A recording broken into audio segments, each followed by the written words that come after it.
All right. Good evening, everybody.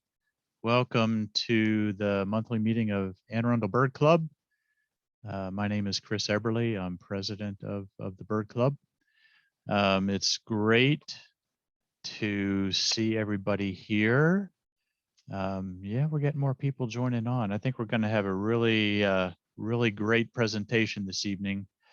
I've got a few business items here just to go over before we get into our presentation. So for all of you who are members of the Arundel Bird Club, you are also MOS members, and MOS elections are taking place right now. Hopefully you have received an email from John McKittrick about the elections with a link to the MOS website to vote. If you have not received that email and you are a member, either let myself or Pete, maybe you would be an alternate since you are the membership person there. Let one of us know if you haven't received that information. And Lynn, I don't know why you look very confused. Okay. False alarm. And speaking of elections, the Anne Arundel Bird Club will have its election also electronically. We're working on the details of that, but should be within the next month. And we'll have Deb Wade send out an email with that once we get everything put together with all that. The MOS convention is this weekend. I hope some of you will be going to that. I believe the registration has closed. I don't know if that means nobody else can go, but hopefully the weather will cooperate with us as well. I want to announce that I think there's an email sent out. Hopefully everybody saw the Chimney Swift Tower at Quiet Waters Park is now in place. Thanks to Pete and to Alan and others who were involved in that. It's our second one. We are in discussions about whether and what kind of dedication to have. We were just batting around the idea that perhaps now that we're at that point where we can have outdoor gatherings, that we might want to look at having some kind of picnic this summer to have a dedication at Quiet Waters. So stay tuned for upcoming announcements about that happening. Let's see, I'll go over, okay, yeah, as I said, Alan and Sue Young could not be here tonight. They did send me their field trip report. So since the last meeting, we've had a bunch of walks. April 21st was at Conquest Preserve led by J.C. Lowry. They had a great walk at this Queen Anne's County Jewel. 11 folks, although it was a chilly, windy day, covered over 4 miles and saw 50 species. JC showed us around and helped us learn how to maneuver this huge area to find the birds. Apparently the winds kept the smaller birds down in the grasses. And if you haven't been to that place, yeah, just find your way over there sometime. That is an amazing, relatively new birding destination. April 28th, Fred Schaefer led a trip to Upper Marlborough Ponds. And if you remember, Fred gave us a talk about gulls a couple months ago. Fred has scouted the intended locations and updated his plan based on the changing access and parking limitations there. They had able to have a nice tour of 2 of PG County's hotspots, Patuxent River Park, Mount Calvert area, and the Merkle Natural Resource Management area. So 8 people were there and observed 39 species at Mount Calvert and 47 species at Merkle. The highlights include Sora calling from the Patuxent marshes. that were also heard at Jug Bay that morning across the river, according to people at the Jug Bay Waterfowl Survey. Other highlights included shorebirds, grasshopper sparrow, wild turkey, common raven, and 7 warbler species, including both Louisiana and northern water thrush.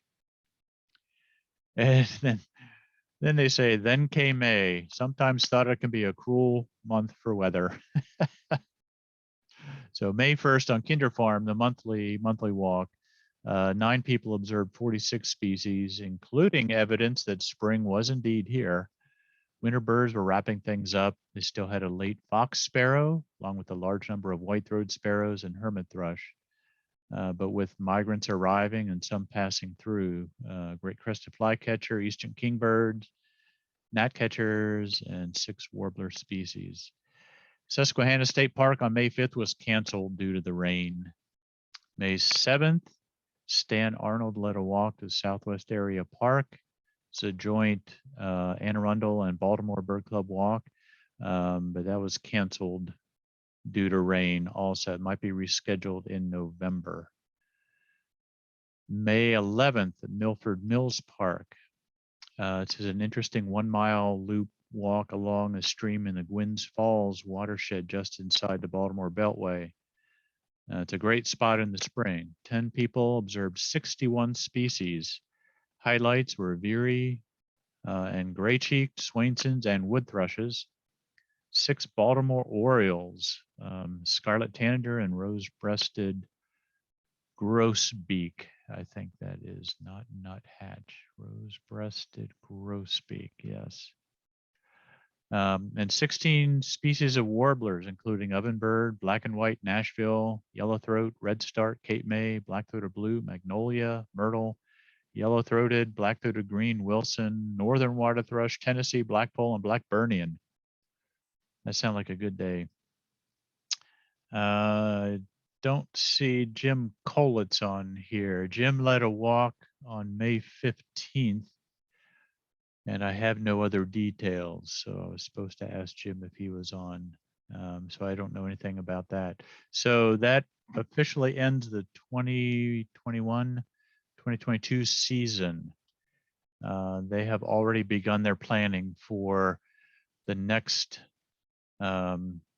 field trip season, which will begin in September. And they say, let's all keep on birding, and all the best, Sue and Alan. Are there any other? Yeah, Al. Hey, Chris, just wanted to add on the 15th, of course, was the statewide May count. Oh, right. Pardon me?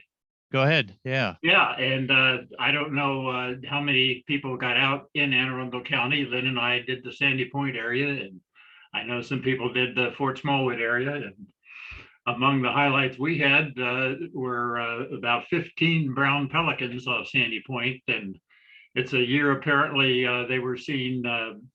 Dave Walbeck did Gibson Island, and they had brown pelicans, and some friends of mine up near Baltimore have had brown pelicans. And today I was at Sandy Point and had about 10 or so sitting on the Bay Bridge, and every time I looked out and scanned around, there was pelicans flying around. So it's a year to be on the lookout for pelicans in the North Bay, north of the Bay Bridge, which is pretty unusual. Okay. And one other thing I wanted to mention, we still have the Fort Smallwood Hawk Watch going on. And yesterday we had, after all those rainy days, we had a wonderful day yesterday. Still had, I don't know, a handful of species, including about 150 or so broadwing hawks. Wow. And 8 Mississippi kites yesterday. Ooh, nice. At the fort. So still got 3 weeks to go with that, and counting on at least a few more good days, but things are still heading north. Great. Excellent.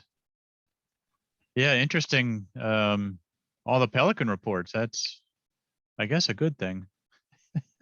I suppose it has to do with some species of fish. It's got to be related to food, and for a change, they're all over the Northern Bay this year. I know there have been reports from Hart and Miller and various places, but you can't sit at Sandy Point and scan very long before you have pelicans flying through your field of view. So nice.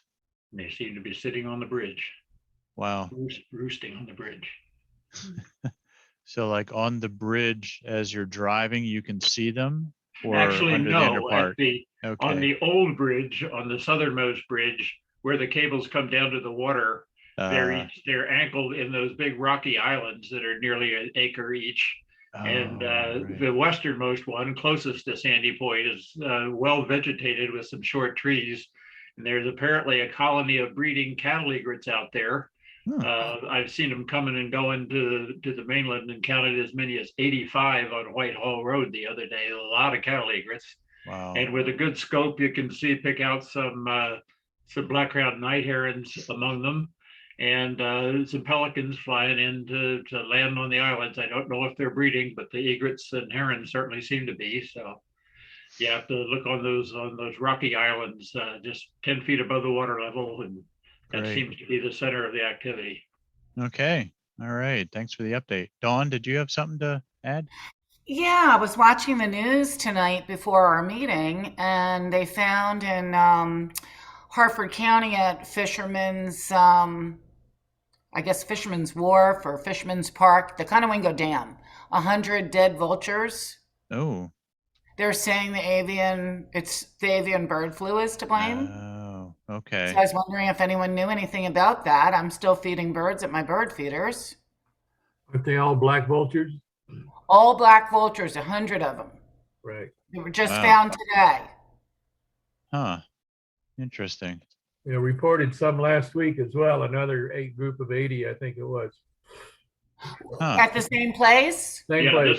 This has been going on for over a week, and seems to really be singling out black vultures. That's the first 100+ day at Conowingo, so nobody knows quite why turkey vultures are being spared, and it doesn't seem to be widespread among other wild birds, but some poultry has been hit hard by it too. So yeah. So last night was the first time I saw the baby vultures at Kinder Park. So now, of course, I like vultures, and then I get this news. Yeah. Also at Conowingo, they've closed a number of trails that are normally open to birders and to fishermen because they didn't want people traipsing around, I guess, in amongst these dying birds. Right. I think that's still true, isn't it, Hal? That some of the areas up there has been closed to. As far as I know, that's they said that on the news. Yeah, right. Of course, now we have to watch out for wild foxes because of what they did at the DC Zoo. But they killed 22 flamingo. One fox killed 22 flamingos, and they finally have trapped him and dispatched him. But apparently, he headed out for either the color pink or flamingos or long legs or something, because he got in there and wiped out their 22, I believe it was, flamingos. 25, maybe something like that. Jeez. Yeah. Wow. Oh Seems like pretty big prey for a fox. I thought at first maybe they mistook a coyote, but I guess it was a fox because they caught it, and the problem seems to be solved. Wow. Well, I also heard, I think it was maybe getting in toward the Midwest, this avian influenza, that it's taken a huge toll on bald eagles. So I don't know if different geographic areas it hits a certain species and for some reason affects just the one species in a certain area. I hadn't heard about the vultures yet. You think it's because of communication at carrion?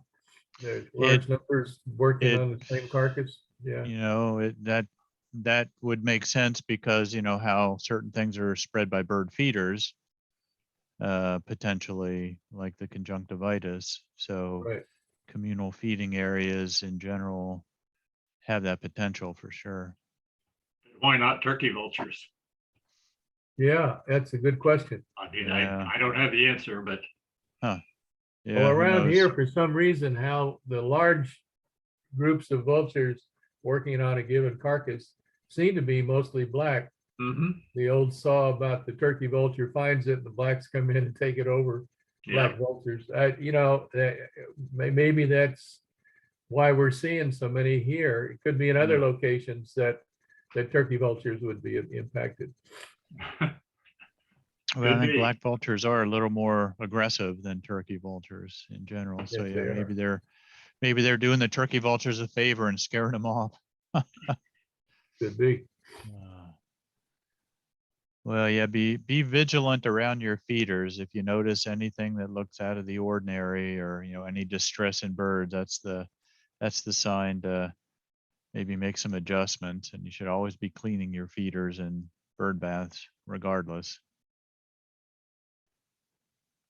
Any other sightings or newsy reports?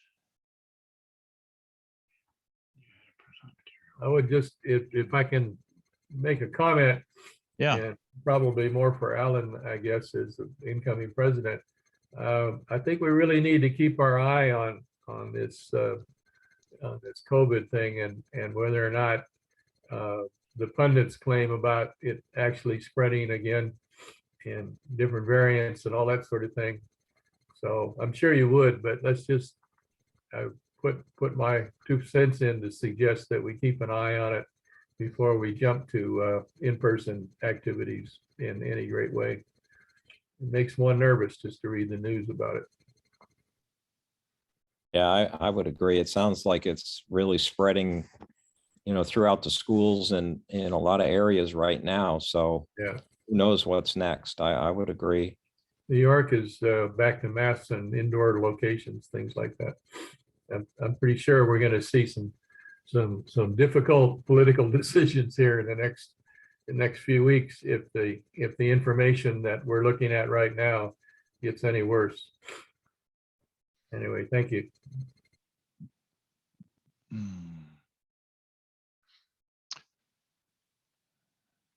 All right. Does anybody else have any other announcements? All right. Well, it's a thrill for me to be able to introduce our speaker tonight. Jacob Marlin was born and raised in DC, so right around here. And he has had a passion for the natural world at a young age, especially snakes. And I don't know if the snakes part still holds true. After receiving an AS degree in biological park management in 1989, he worked in the herpetology departments of several zoos. On an exploration trip to Belize, Jacob fell in love with the country and eventually moved there in 1993 to found BFREE, Belize Foundation for Research and Environmental Education, of which I have a vintage shirt now, apparently, and then has been serving as executive director ever since. He is also chairman of Belize's Monkey River Watershed Association, president of the Heirloom Cacao Preservation Fund, and CEO of Criaco Cacao, LLC, a for-profit cacao and chocolate company. I've had the privilege of visiting BFREE a couple of times, and had the chance to talk with Jacob, I think on one of those trips. The other one, he was away. But this is one of those stories that I like to promote, that if you think you have to have a PhD to do good things and make a big difference in the world, Jacob is an example of somebody who, just with determination and sheer will and common sense and stick-to-itiveness, can make good in the world. And the cacao stuff, I know the last time I was there, that was really just getting going. So I'm really interested to hear how that's been progressing. I get the e-newsletters and like to follow that. So Jacob, with that, I will turn it over to you. We are real excited to have you here this evening. And yeah, take it away. Well, thank you. Thank you, Chris. It's a delight to be here with you all. I don't speak to bird clubs much. I've spoken to an Audubon Society once or twice over the last 25 years. I'm not an ornithologist. I constantly tell my staff and all the people around me that I'm not a birder.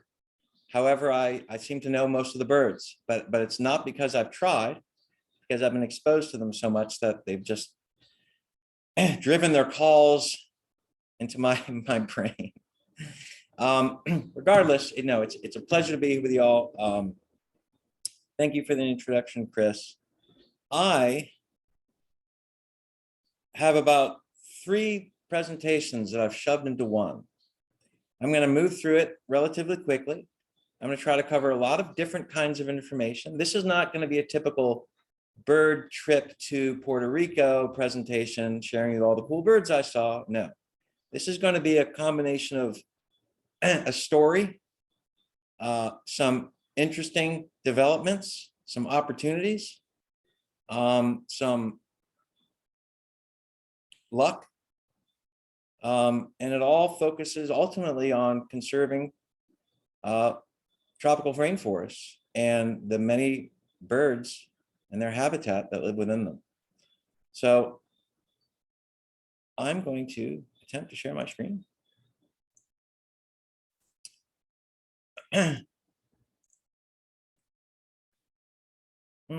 Does that work? Yep, looks good. Y'all see that? Okay, great. Yep, we're good. Okay, birds, chocolate, and forests. Something that we talk about a lot at BFREE. I'm going to first give you some background about what BFREE is, why we're there, what we do, how we do it, who we do it for. Then I'm going to touch on chocolate and why it matters in this particular presentation. I'll get into some birds, the almost 350 species of birds that occur on our 1,150 acre private reserve, and then the integration of the cacao and the chocolate and the birds and tropical forests, and how a Superfund site close to Maryland in Virginia is funding, because of the birds that were damaged, a lot of restoration and creating bird lives in Latin America for their full life cycle. So I first visited Belize in 1986 as a young punk. I was about 20, so now you know how old I am. I was very interested in tropical forest conservation, not nature lover, et cetera, et cetera. I went down there by myself because I'm a herpetologist, is really my background, and I wanted to go see herps and forests before they were all gone. You all are older than me, I think most of you. I'm 55, so you guys aged me a little bit. Most of the people I talk to are younger, and I'm always telling them, when I was young, we didn't hear about climate crisis, climate change, ozone layer depletion. We didn't, if you heard about what was going on or the melting glaciers, no, you heard about maybe tropical forest destruction going on in the Amazon, or you'd hear different things. But biodiversity loss on the scale that we all know is occurring now was not a hot topic when I was, 35, 40 years ago. And so back then in 1986, when I first visited, I just wanted to see tropical forests before they were gone, because even back then there was 1,000 acres a minute disappearing. So after my first expedition in 86, or my first trip to Belize in 1986, I continued to return every year, 1987, 88, 89. I graduated from college. I started working at departments of herpetology at different zoos. In 1993, I was invited on an expedition to go into a remote part of the Maya Mountains in southern Belize that I'd never been to, even though I'd been to Belize many times, to participate in this expedition as the herpetologist doing the reptile and amphibian inventory. After that expedition, literally, after it ended, I walked right up to the chief forest officer's office in Belmopan, proposed this idea of establishing a management program in the reserve. I got some good feedback. I mean, I was 20. I had no education. I had no business card, and I was probably very bug bit and looked pretty rough. And yet I was able to meet with basically the equivalent of the head of the Department of Interior. That's what I loved about Belize. Belize had 160,000 people in the entire country back then. And so anyway, I proposed this idea of setting up a protection program, management program in the reserve, and they said that could happen. So I immediately quit my job, sold everything I owned, bought this old 1971 Land Cruiser and drove to Belize. within about 4 months. The area that we're talking about is the Maya Mountains, which now is considered the largest continuous expanse of tropical forest north of the Amazon. This is one of the largest roadless, uninhabited, virtually unexplored, and unspoiled wilderness areas left in the world. Certainly one of the top ones in the Western Hemisphere. And it's, you know, key biodiversity area by all the bingos and everyone that works on these large landscape conservation initiatives. The last stronghold of many species, newly discovered species, of course, are being found when the few expeditions go into these areas. And the Bladen Nature Reserve is the heart of the protected areas within this vast wilderness, least spoiled of them all. The amount of wildlife on that expedition was unbelievable and continues to this day. Just tremendous diversity and healthy, abundant number of species.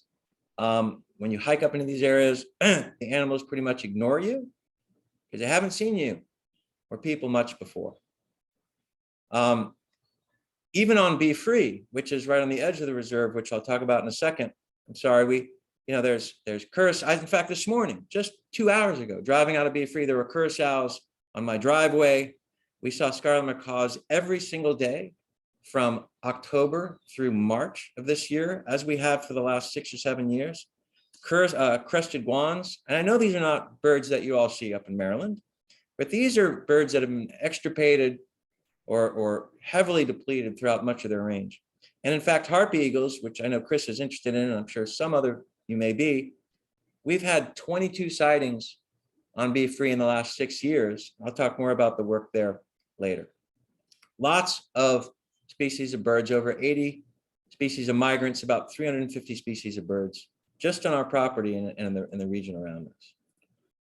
So after that expedition, when I met with the government and proposed this idea of setting up a management program for the Bladen Nature Reserve, they said, okay, but you can't do it within the reserve, whatever it is, because it's a category IUCN, it's a category 1A, it's a strict wilderness area, no roads, no infrastructure, no people, no tourism, strictly set aside as a wilderness area for research and education. So fair enough, I came down, as I said, and I looked for property. And eventually, after about a year of living in Belize and cruising around, I happened to come upon this piece of land that had been acquired, but never developed, that borders the Bladen Nature Reserve. Actually, that arrow is not accurate in my PowerPoint, but it's nestled right in those protected areas on the left, that map, bordering the Bladen Nature Reserve and 3 other protected areas, including the first jaguar reserve in the world. Here's a better map. You can see on the right-hand side. So so amazingly, there was this little 1,100 acres that had been given by the founder of Belize, the godfather of Belize, George Price, the first prime minister, who gave it as a gift to a young Belizean to do some agriculture on. This was before Belize, right after Belize gained its independence in 1981. It used to be British Honduras. But this gentleman never did anything with it. And I eventually hunted this piece of property down, proposed this idea to the owner to acquire it from him. And he basically said, well, why don't you go and stay on it? And if you can survive, we'll talk. This is a very remote area. And I said, okay. So we moved onto the property in this very remote, rugged part of the Maya Mountains, and well, been there ever since. Over the years, BFREE has turned into a force for conservation. I like to think of ourselves as a center for conservation and a center for discovery. And basically, we established our 501c3 nonprofit shortly after moving onto the property, and we built a biological research and education center. And what we do is we do our own research, but we also promote lots of other people's research, a master's, PhD, postdocs, etc. And we do a lot of environmental education programs and conservation and protected areas management, policy, stewardship, and a lot of the things that are required to do any kind of conservation in underdeveloped country like Belize. This is just looking down at the field station. Over the years, the field station's grown. There's over 25 buildings there now. Lots of infrastructure. Mosey banding sites, Modus Tower, all the kind of infrastructure you expect in a tropical field station. And this is just some of the infrastructure just to look at. Not that this is what this talk is about, but we do have this great 112-foot observation tower that we took down from Georgia, shipped down to Belize and erected it, which you can see great Potu has been seeing there every night this last week because it's full moon. And so you can climb up the tower and the great Potu is sitting in the same spot on that fig tree every night. And it's a great place to do birding from, of course.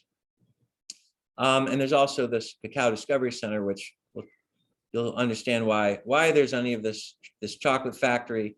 This is and everything is solar powered. I think we have the only solar powered chocolate factory in the middle of the rainforest in Belize, and probably most other places. Chocolate. So I want to touch on this subject and why it matters. The global cacao and chocolate industry is $100 billion US a year. That's bigger than the birding industry. The birding industry, I believe, and you all can correct me if I'm wrong, is about 65 billion. And that's with everything. That's everything. Maybe someone can correct me. I'd like to hear it if someone has a better number. It's the third largest traded luxury commodity in the world after sugar and coffee. It's obviously traded on the stock exchanges globally. It's a major commodity. If you think about it, chocolate is of some form or another is on almost every shelf, or I should say in every store, gas stations, grocery stores, doctors' offices. It's everywhere in some shape, form, or another. North Americans eat quite a bit, but we're about halfway down on this list, if you can see the map. We eat about an average of a chocolate bar a day. Now, the Swiss and some of the others eat a lot more, like 10 times. Like it's unbelievable how much chocolate they eat. But what's important to say here is that, as you all know, people now care about where their food comes from. They want to know the story behind their food. They want healthy food. They want, is it fair trade? Is there any childhood labor associated with that? Is it organic? Is it farm to table? They want to know, local, restaurants that are acquiring their produce and meats locally. People care now. Not everyone can afford to care, but more and more people do care. And chocolate has fallen into that category. The fine cacao and chocolate industry has been growing. And this is, I see at the bottom of this, it says birding is a $36 billion industry. This is an old slide. I believe it's 65 billion. This particular slide is 10 years old. Sorry. In any case, people do want to care. People do care about where their chocolate comes from, just like everything else. And is all chocolate the same? No, it most certainly is not. The vast majority of chocolate in the world is grown in either Côte d'Ivoire or Ghana. About 95% of it. It's bulk cacao that's full sun. It's been bred to be disease resistant, highly productive, and have nothing to do with flavor. And that is the chocolate that is in almost every chocolate flavored thing anybody eats.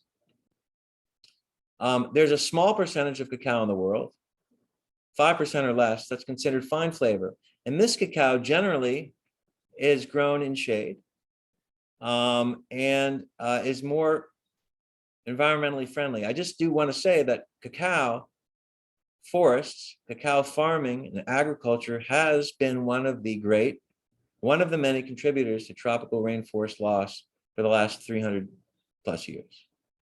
Certainly it's increased since the Industrial Revolution. So chocolate is not an environmentally friendly product. It is the opposite. Just like coffee has been the opposite. And bananas and citrus and sugarcane, you name it. All those luxury agricultural commodities, the top three, sugar, coffee, and chocolate, are major drivers of deforestation and habitat loss for migratory birds, resident birds, and wildlife in general, and continue to be. I know that you had Ruth from Smithsonian give a talk a month ago. I'm sure it was excellent. I know Ruth well.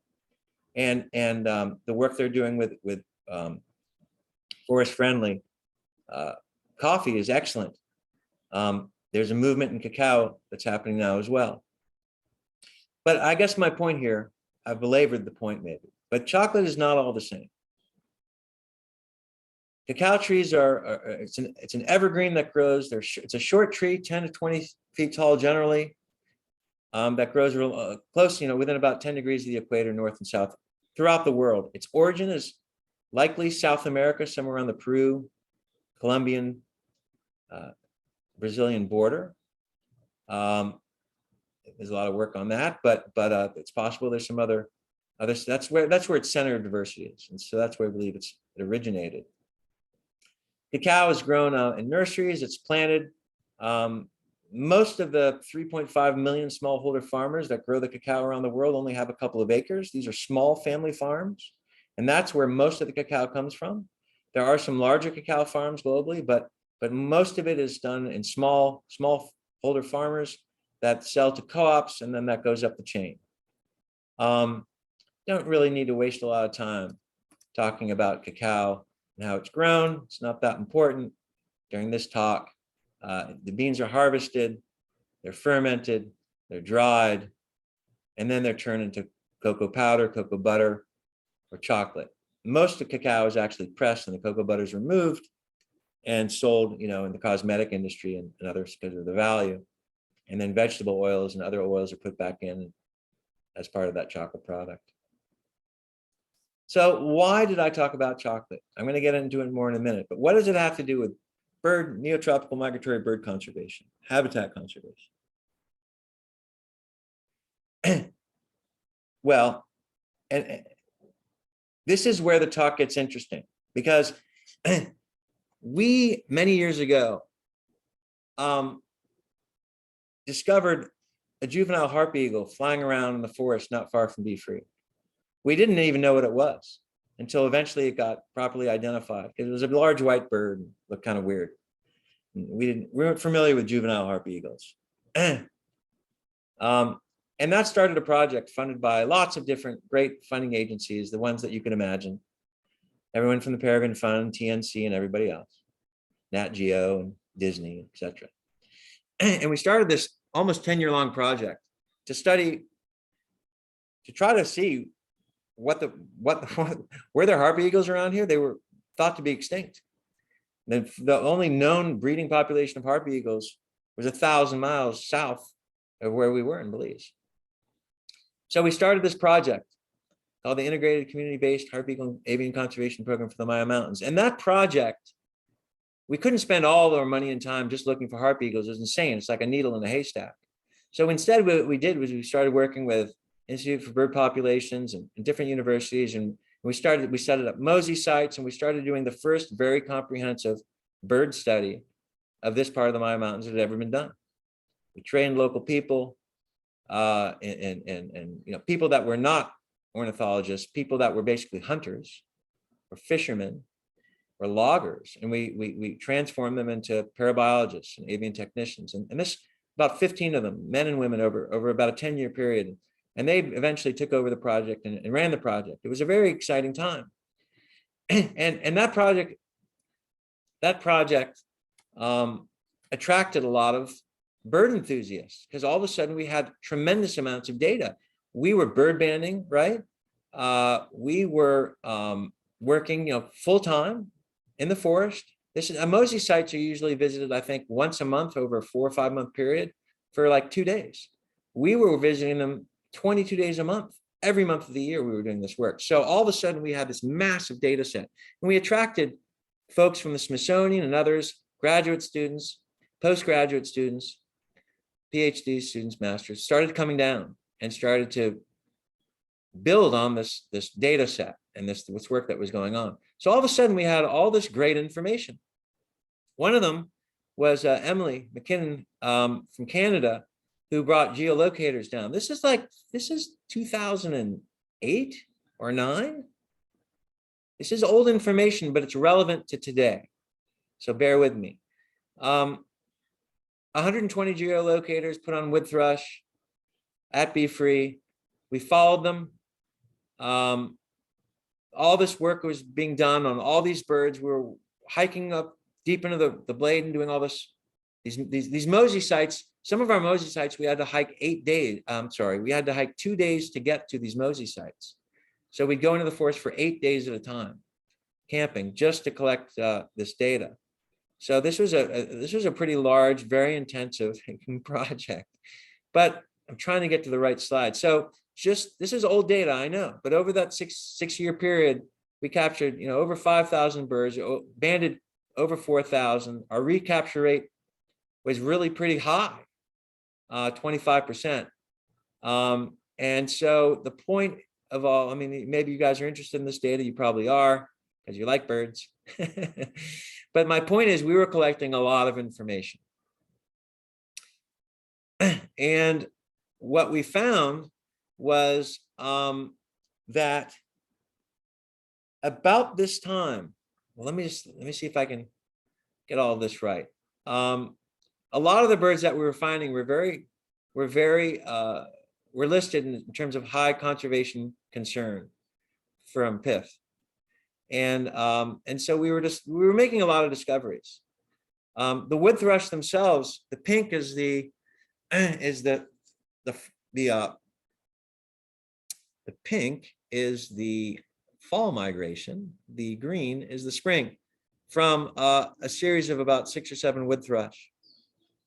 From BFREE, you can see sort of top south to the whole eastern flyway. There was a lot more data than this, but this is the only slide I could dig up. But it was really interesting that we were learning all this information, because this was a while ago. And so we also, of course, discovered, eventually we started seeing harpy eagles. And we eventually discovered the first known nest of wild harpy eagles in Belize. And we're able to monitor that nest and that hatchling from hatchling until it grew up, and we put a satellite transmitter on it. It became a big deal. We got a lot of press. There was a lot going on. Made a documentary, won an award, etc. All this stuff was going on. And about that time, I got contacted by the Department of the Interior. And they were coming up with this new novel idea of taking money from Superfund sites where neotropical migratory birds had been damaged or killed because of an oil spill, some toxic spill of some kind, some major natural resource damage. And one of them was the attorney that settled the BP oil spill. These are some really interesting guys and gals. And they wanted to, and they're all birders, and they wanted to see if there was a way to take money from these Superfund sites, of which there's billions sitting in banks still to this day in the US because of litigation, and drive some of that money down to the neotropics, because over the last 15, 20 years, I'm sure you all know, or even longer, we know a lot more about the full life cycle of migratory birds because of like those geolocators, and just the technology's improved. That's taught us a lot more about, we now know that a lot of the birds, for example, in Maryland, that you think are Maryland birds, maybe are actually Belize birds. They spend their more time maybe down in my neck of the woods than yours. Regardless, so they contacted me because we had so much bird stuff going on, and they wanted to see what were the options. We kind of all brainstormed together. We met in DC numerous times. It was a very interesting time because nothing like this had really happened. And it was very politically challenging to get a governor, for example, to sign off to send a lot of money out of state because of some litigation. And they wanted to, what were the options? Was it land purchase? Was it restoration programs? Was it environmental education programs? Was it bird clubs? What do you do with that money to restore those bird lives that were lost? And so because we had all this great information on so many birds, we were able to make direct correlations from the birds that we had been studying at BFREE for those many years to the same species from the Eastern Flyway, some of them actually that were very close to this particular site in Virginia on the South River. And so the connection was made that, yes, in fact, southern Belize is not only a stopover, but it's an overwintering site for these migratory bird species, for 21 of the migratory bird species that were damaged at this site in Virginia. So once it took us like 3 years to put all that data together and make that strong connection with evidence and data. Once that was made, then they were like, okay, now we can take it to the next level. And so one of the ideas at the time, we did not buy BFREE. We basically squatted and then leased it from the owner. We never owned it for years and years and years. We were taking a huge risk. So one of the things I threw out to them was, hey, can't we use some of this money to buy BFREE? And eventually they're like, that's a great idea. Why not? We have a lot of hoops to jump through, but let's try that. And so for the last 12 years, we've been working with the Department of the Interior to see about taking those funds, because we now are just about done buying BFREE, but it was not a priority. And so the goals for the restoration program from this DOI, let's just Neotropical Connections program, which is still alive, were these things, right? Basically, it's reversing habitat loss, restoring overwintering habitat, creating bird lives that were lost, and obviously having to somehow improve the quality of life of people, because people affect the quality of life of birds. So, like I said, there were a lot of different opportunities, and land acquisition was the one that was eventually chosen. There was another one. It took a while for us to convince them of BFREE, but eventually, like I said, they did. Another one was agro-forestry. And in fact, while we were waiting to have this particular Superfund site potentially fund the land purchase, another one came up and they were like, let's do a proof of concept. Can we do some restoration in Belize? Is there any farmers or land nearby that we could restore and monitor the birds to see if we can bring and create bird lives, create habitat, restore habitat? And I was like, I don't know, maybe. So we started working on it. And we eventually chose cacao as the primary understory crop as part of a restoration program.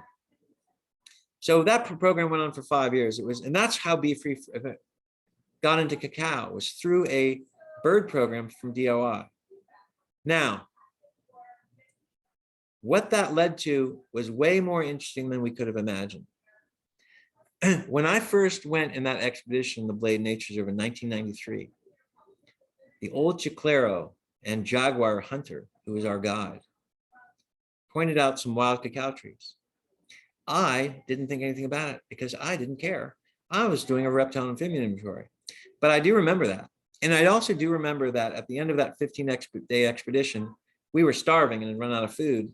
And I remember eating and sucking cacao pod seeds just for some nourishment on our hike out. It just so happens that, well, I think I'll skip this video because it's about 10 minutes and I think I'm talking a lot. Let's just skip it. It turns out that on BFREE's property, we've discovered over the last almost 3 decades, wild cacao trees, probably the same ones that were up the river from that expedition, because it was only a few miles away. And we took seeds from these wild trees about 7 years ago, because after that bird work and all that restoration work with the local farmers, started really learning a lot more about cacao and recognizing that, one, agriculture is a major driver of deforestation in the small country of Belize, and it's continuing. In fact, it's increasing. And what are people going to plant? They're going to plant whatever makes them the most money, pretty much. Where's the biggest market? And there's not a lot, mostly it's citrus, pineapple, sugarcane, and bananas. All of these things are very, very bad for the environment. The amount of pesticides, nematicides, fungicides, it's just horrible. But cacao maybe could be different. Now, don't forget, I said that cacao has been a major driver of deforestation for hundreds of years. And in fact, right now, just in the last 5 years, has massively deforested a huge part of Ghana because of cacao. But these wild trees that we were discovering on BFREE were interesting because they were growing in full shade. They were growing in 90, 100% shade under the forest canopy, and they had cacao pods on them. And I was like, well, that's interesting. This is I guess a native tree or a wild tree. What is this? So we started doing a lot of research on it. And like I said, we submitted beans to an organization called the Heirloom Cacao Preservation Fund, whose mission is to discover, identify, and preserve heirloom fine flavor cacao for the preservation of biological diversity and the empowerment of farming communities. They're the only organization in the world that focuses on flavor and genetics to preserve the most relic heirloom cacaos left. So we send in beans from these wild trees. And after about, well, a long time, it's a blind test, 9 of the best chocolate tasters in the world. These are very snooty chocolate people. I've gotten to know a few of them and they're quite odd. They do this blind test, they don't know where it comes from. And it came back that we had an heirloom fine flavor cacao. It was only the 11th cacao designated in the world at that time. And it was the only one that was a pure variety. This genetic profile just shows it's all orange, it's all pure Criollo. It's the only cacao known in the world. Is that good? Is it bad? We didn't know. What does it mean? But they designated it heirloom because of the flavor. And then the genetics showed that it was something very unusual.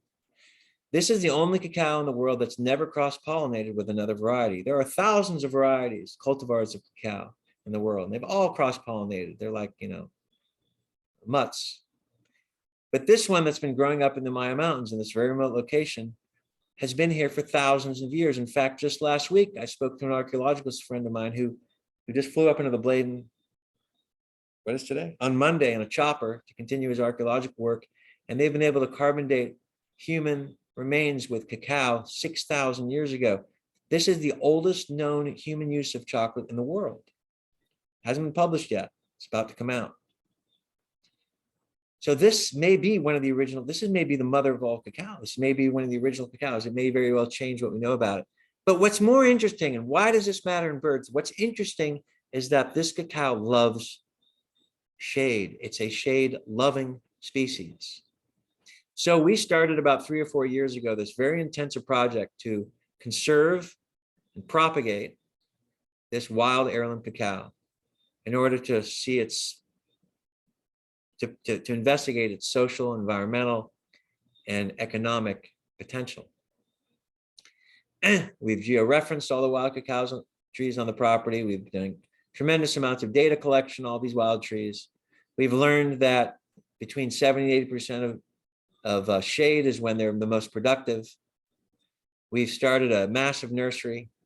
We've been doing huge restoration projects, finding degraded parts of BFREE and using them as like a experiment to take what would be degraded land and turn it back into tropical forests. And all the while we're doing bird studies, looking at how the birds' lives, bird diversity and abundance change over time as we're growing these forests back using this shade-loving heirloom cacao.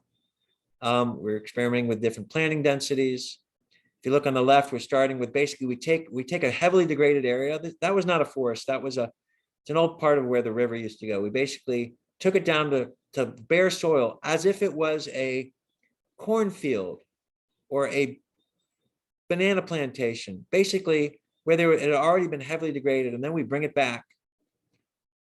And we've been slowly bringing it back. And I wish I had better pictures because I was out there in these farms this morning. We planted tens of thousands of heirloom grafted Criollo cacao trees, tens of thousands of native species. And we've been monitoring the birds all this time and also other wildlife. And what we're finding is it's incredible what we're finding. And so just to end the talk, this is a work in progress. I think what's interesting is that just recently, the Department of the Interior, and they've been watching this whole, they're very interested in this whole cacao program. because anyone that cares about migratory birds and knows that their overwintering and stopover habitats are really important for their survival, knows that the loss of tropical habitats continues. COVID increased it dramatically because of poverty and the need for people to farm. Countries like Belize and others were promoting farming as part of food security because things like tourism and other things started to fall apart just because of COVID, as an example. So the Department here has been paying attention, and just recently they agreed to the purchase price of this land is quite expensive. But they finally agreed to, and we now have in writing, $1 million dedicated toward the purchase of BFREE's land. And we have donors that have committed to another $500,000. And there's a little bit more that we're trying to raise through some of the big NGOs, so we can finally purchase BFREE. One of the requirements that the Department of Interior would like is that BFREE partners with a birding organization like an American Bird Conservancy, or one of those IVP or someone to help us develop like a management plan for the birds, because we have not continued our bird work. We are all over the place doing all kinds of things, and right now we haven't continued the mosey work. It's stopped for a number of years. We'd love to get it started again. We are doing bird monitoring in the cacao agroforest, but we're not doing it as extensively as we'd like, and as in terms of sites and the amount of intensity. But they are looking for a birding organization to work with us to kind of develop a management program for the birds. And I just want to throw that out to you all. We're in conversations with different folks, but you never know. BFREE is all about partnerships, and it's what we have many, and it's what's allowed us to be continue as we've continued along. So so that's my story. It's an integration of cacao and chocolate and birds and conservation, and that river's not that far from Arundel that the DuPont chemical damaged many years ago, and those monies are coming not just down to Belize, but they're also going into Guatemala and into another big watershed for another big migratory bird habitat restoration program. So I'll end it there. The video I was going to show you, I encourage you to look at it, because I think I've talked quite a bit. If you Googled HCP, which stands for Heirloom Cacao Preservation, HCP BFREE, BFREE, it would probably come up on YouTube. It's a short 10-minute video that was done on our cacao agroforestry program, and it's pretty interesting. It's a quick little 10 minutes. I encourage you to check it out. I'm going to stop sharing now. I guess I did that pretty quick. I covered a lot of ground, I know. I thought it took, when I hear myself talk, I feel like I'm going on forever. But anyway, I've taken plenty of your time. If you all have any questions, I'd be happy to answer them. Well, Jacob, thank you. That was amazing. And, I guess I was there in 2013 and again in 2014. So a lot of this, I think, has happened since then. Yes. Because I had not heard of that heirloom cacao, and that's pretty amazing to have that discovery there. And I was down there as part of, I guess it was a collaborative project. I was down there with Rich Fisher, and he was working with Pete Mara at Smithsonian Migratory Bird Center. Yeah. With that, and we were out there looking at the wood thrush and stuff, and they were putting the little geotags on the wood thrush. So I know of that aspect of the project. And you had mentioned Ruth Bennett, and she did not talk to our club, but in my day job I work with her on behalf of that bird friendly coalition. Yes. So I am very aware of all of that, very engaged in, bird friendly products, the coffee, cacao, beef, it's great. all that stuff. And having grown up near Hershey, Pennsylvania, You know, I'm very familiar with chocolate in a certain way, but I wasn't aware the similarities of what you had mentioned with that shade. What's going in the shade is about 5%, and then the full sun is 95. That is pretty similar to the coffee breakdown Very as similar. well as shade and sun coffee. And it is, I guess, shade grown fair trade organic coffee is generally tried to be marketed as a, remember the name of it, but it's, like a, not gourmet, but it's Craft or a higher end kind of thing. yeah, Yeah. And fun. interestingly, even within the birding community, there are a lot of birders that aren't aware of even the shade coffee thing. So to indoctrinate some people here, and the good thing about Zoom meetings is we'll get a lot of additional views of the recording of this after the fact as well. So to be able to educate the birding community on shade grown products, and in this case the cacao, I think is great. And I was not aware of the COVID relation to increased deforestation. Oh, yes. That is disturbing, but I guess I can kind of understand from a basic survivability perspective of people, if they need to eat, that would certainly drive it. So that's sad. Does anybody have any questions for Jacob? Dawn, yeah, go ahead. How do we visit?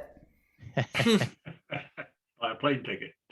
Yeah, plane tickets, Google US, American Airlines and get a ticket. No, but do you have tours and do you have educational programs? We do. Anybody and everybody is welcome. We do. We have definitely had bird tours, for example. We aren't working with a tour company right now. But we do welcome visitors. You're welcome to, if you wanted to come down and visit, all you have to do is go to our website, and it's easy to find, BFREE, type it in, BFREE Belize, it'd be the first thing that comes up. And you can contact us and say, hey, I'm interested in coming down with my friend or myself or my family or with a group of 3 of us or 10 or, yeah, I mean, we host, we have facilities for up to 30 people. We have 2 groups there right now. One is doing a big turtle program, a university out of Pennsylvania, and then there's another group out of Ohio. Both undergraduate courses, study abroad programs. But yes. How do you buy the chocolate? Great question. I wish I could tell you some right now. I wish you had samples right now. Well, when I give a talk, I gave one in Costa Rica at a big bird conference a few years ago, and it was, some of this was in it. And of course there were, we did a chocolate tasting during it, and that really keeps people awake. Otherwise they tend to fall asleep when I talk, but yeah, I should have sent everyone to chocolate tasting before this presentation. Wouldn't that have been nice? Never too late. We do make chocolate. We are making chocolate at BFREE. We do have a little factory. We're doing it mostly not for commercial sales. It's really, we're doing a lot of research. There's a lot of research. Making chocolate's a science, and we're working with a lot of partners in that. All I can say is please be patient. We have not launched the chocolate company yet. BFREE did start a for-profit company called Crioco Cacao, which is our chocolate company. It's a fully owned subsidiary of BFREE. I do not own it. All the profits will fund BFREE's conservation work, 100%. And we are close to branding and getting products. I think it's still going to be another year. In fact, in a few weeks, I fly up to Penn State, because Penn State, huge endowment by Hershey, and they have a cacao and chocolate network. I mean, we work with many different partners, but Penn State's very interested in working with us in particular, because nothing like this has ever really been found in the chocolate world before. So we're gonna have a lot of help. But my point is, I'm sorry, my dear. My point is, you can't. If you came down, I have about 1,000 chocolate bars sitting in the lab right now in Belize, and you could come down and you could start to eating them, and you'd be very welcome. But they're just not commercially available right now. But they will be soon, and I will make sure. Trust me. Well, my staff will make sure when this is launched that you're going to read about it. Because this is going to get a lot of press, and we're going to make sure it's available. And you don't process it with alkali, right? No, no, we don't. No, when we do the processing, there's only three ingredients that we use: cacao, our cacao beans, sugar, and love, and that's it. Wow. We take nothing out. We put nothing in except the organic sugar. Nice. Well, I'll have to see if there's interest in the bird club to organize a trip. We would love come to down. have we would love that. We're very good at it. We've hosted 350 groups, just tropical field courses, all kinds. We do 15 or 20 every year. So we can handle a bird group, and the facilities are comfortable enough. I think you'll all be fine. Yeah. Lloyd, did you have a question? Just a quick question on the harpy eagle. I'm surprised that somebody hasn't jumped in and done more research following up on your lead with the harpy being as rare as it is in that part of the world.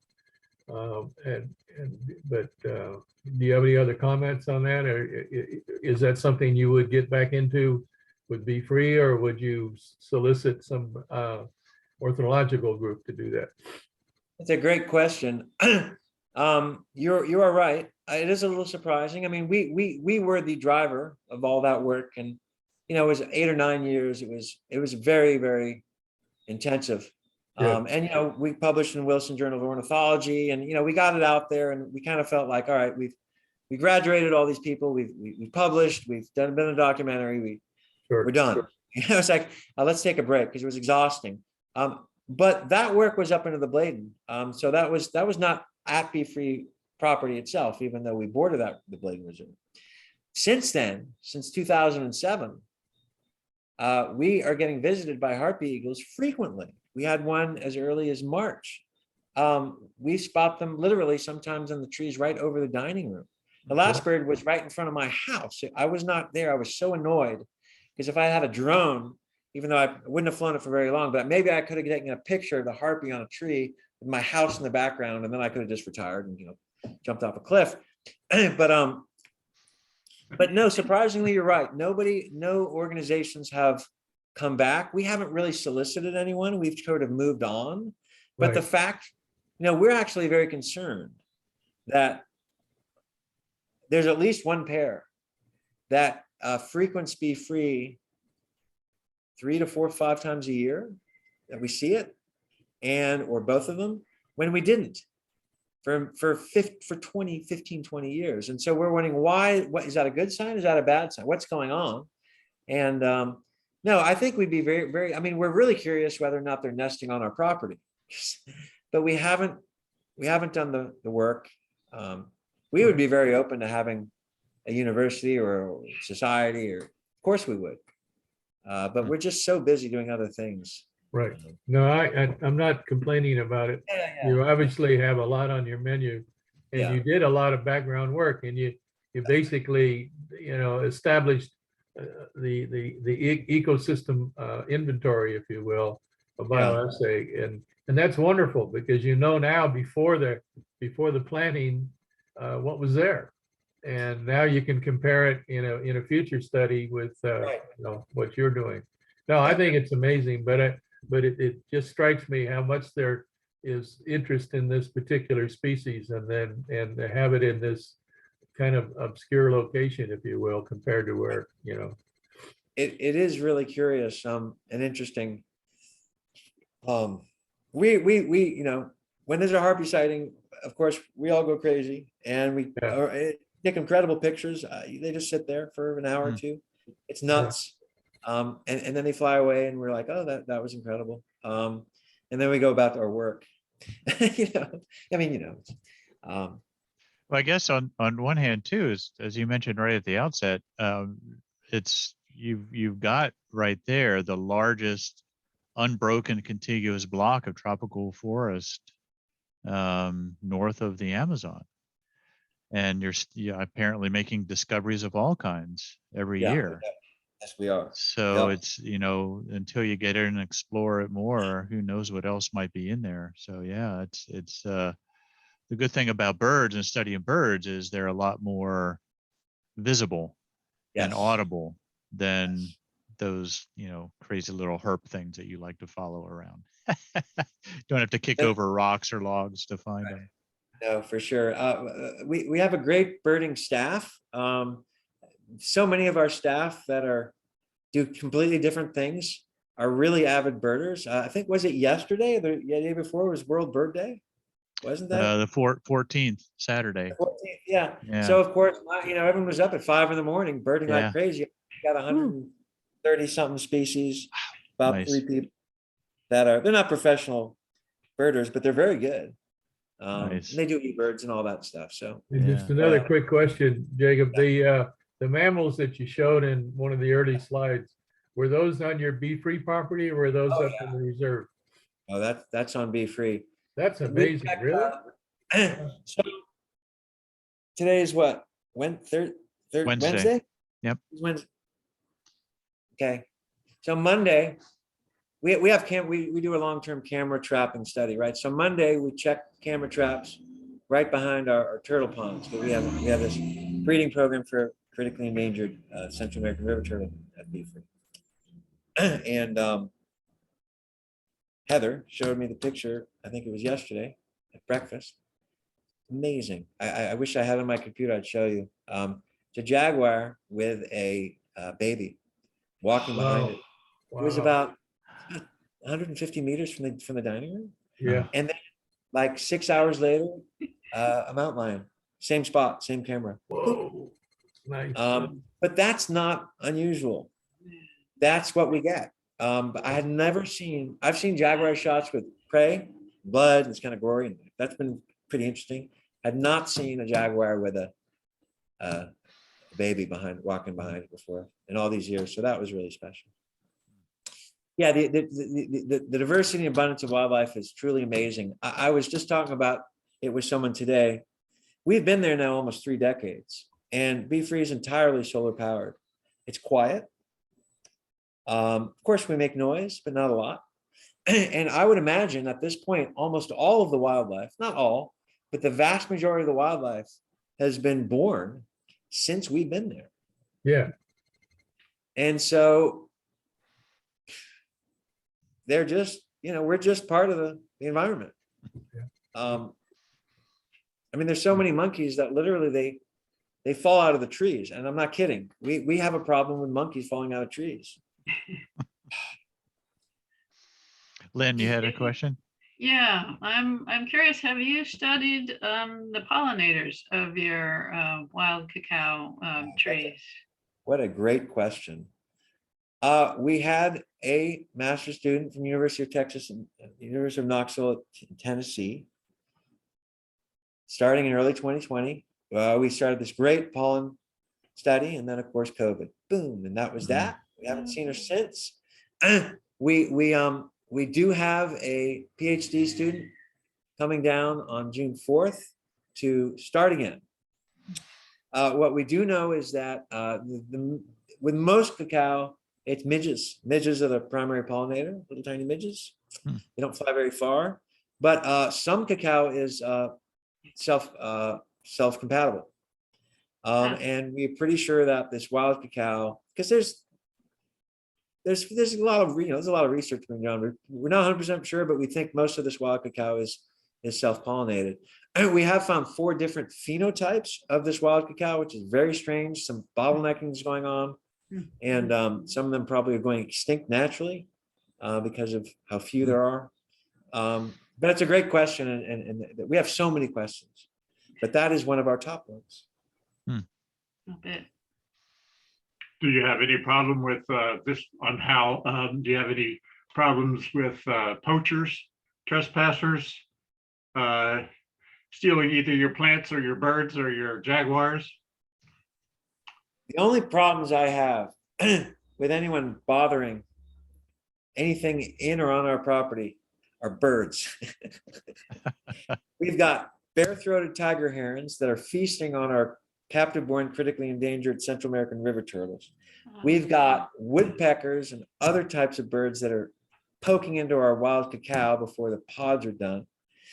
So I've got a real bone to pick with some birds. But in terms of, sorry to say it, y'all. In terms of poachers, no, because we have a protection program that's been in place for years, full-time rangers, 24/7, night security. Place is absolutely secure from any incredible staff. They're well-equipped, well-trained, and very passionate about what they do. Are they government police, government enforcers? They're BFREE. They're BFREE staff. Do it ourselves, yeah. You And have to. you hire a lot of people from local communities too, don't you? Everybody. They're almost Yeah. all my staff they're mine. They're all mine. Yeah. A couple of others now and then, but yeah, they're all Just- local. Many of them bicycle. They're all within 40 miles, many within 15 miles of the reserve. You still have that nesting colony of boat-billed herons? We do. We have nesting boat-billed herons and nesting agami herons. And in fact, right now, both species are nesting at the same time. The boat-bill started about 7, 8 weeks, almost 2 months ago, but they seem to spread it out because you'll see juveniles, fledglings, eggs on the nest. And then around April or May, the agamis come in and they stick around until around July. So right now, both species. This is like an old oxbow. It's a small wetland, about 10-minute walk from the dining room. They've been doing it every year for almost 3 decades. Yeah, I remember walking there and just most amazing sight. And it would the agamis weren't there at the time. It was the boat bill. Yeah, you were there either early or late. Yeah, I think it was March. Yeah, it's a little early. Yeah, but man, that's just we need to get a club trip down there because there's just so much to see in such close proximity to everything. And I did not have what it takes to climb up that tower.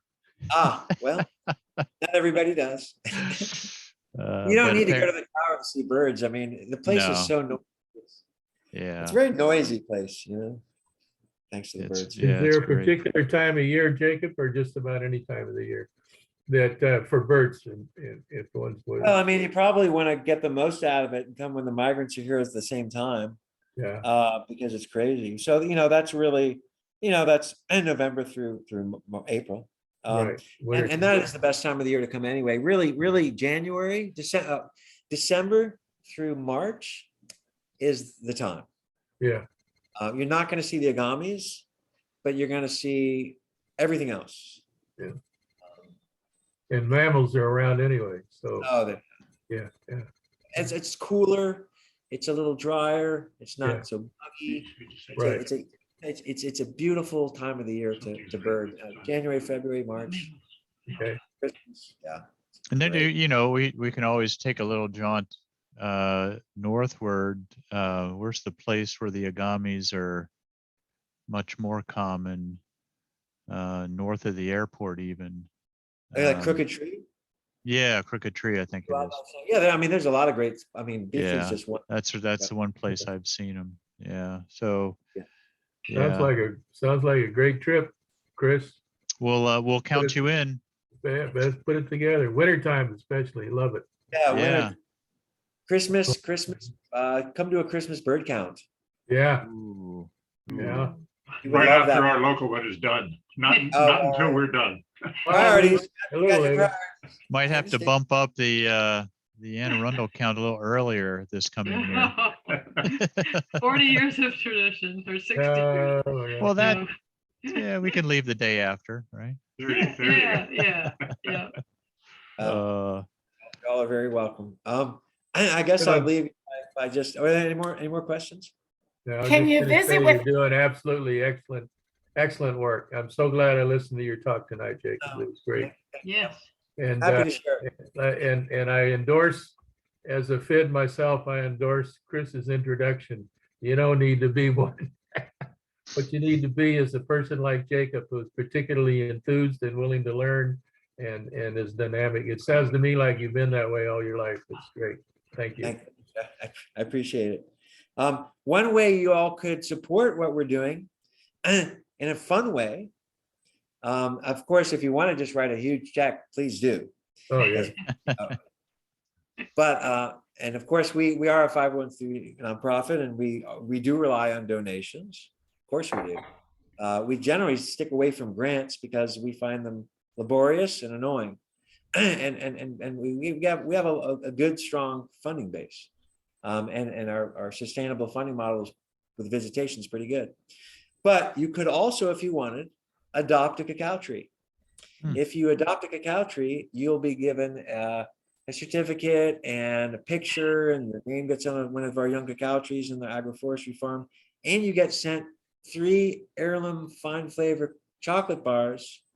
Not ours, unfortunately, but there's some, I can attest to you that the chocolate you would get probably be from Bolivia or Peru, people that I work with and I know, really good. I think it's $180 for the year, and you get a bunch of stuff, and we get 75% of that money, and the rest goes towards getting you the chocolate and everything else. You wouldn't actually do that through, I don't think you can do that through our website right now. I think that's through the Heirloom Cacao Preservation Fund's website. Okay. But you could specifically adopt a cacao tree at BFREE, and you'd be supporting our agroforestry restoration programs. Just Well, thought I'd Chris, throw that. maybe you could get that information from Jacob and put it out through Deborah. Yeah, I'll do that. I was just checking the website, and they have, it's just the regular donation stuff there. I didn't see anything about the adoption. Yeah, because HCP is doing they're doing a whole adopt a tree campaign, and we're just one of the farms that you can pick. Okay. But anyway. Okay. Yeah, I'll if I can't find it, I'll send you an email to get that info, and then we'll put it out to everybody. Be great. Yeah. By the way, Outer Banks Forever is accepting donations for sponsoring a sea turtle nest. So if you're interested in sea turtles, they could use the funding for that. Just a little aside. OBX Forever. Okay. Dawn, did you have another comment? I was just wondering, I hate snakes. So I'm wondering if I was to come visit, how likely it would be for me to see a snake while I was there. 100%. Well, right. I mean, you just basically said you're going to come see a snake because, the karma there really spoke loudly. Most people that come to BFREE never see a snake. It's not like there's snakes all over the place like there are birds and everything else. So I think the chances are very, very, very slim. Okay. Very slim. But, who can say? Unless you take us out at night sometime and we go sleuthing around in the but if off the beaten trail. If you came during those months of December, January, February, actually, it's pretty cool. And the snakes are very chill. When it gets hotter, like this time of the year, May, and drier, the snakes are moving around a lot more. But in any case. Okay. All right, Don, we'll do our trip over the winter time. When you're not looking at through your binoculars, we'll cover your eyes and make sure you're fine. Great. All right. Well, Jacob, thank you so much. This was wonderful. We really appreciate your time and learning all about the work you're doing at BFREE. And again, kudos on everything you've accomplished. And I think sounds like the best may be yet to come. Yeah. No, it's exciting time. Thank you all very much. And I appreciate it. I work with a tremendously incredible team of people. I'm just one of many. I'll take some of the credit, but it's shared very widely, and I'll make sure to share it. And thank you all so much, and take care. You may see some of us again this winter. Terrific. Thank you very much, Chris. I appreciate the opportunity. You bet. Thanks again, Jacob. Hope to see you soon. Thank you, Jacob. Thanks. Thank you. Yeah, Bye-bye, everyone. you might. Bart, Good night, thanks for Chris. joining. All right. Good night, Night job, everybody. boy. Good night, Jim Bob.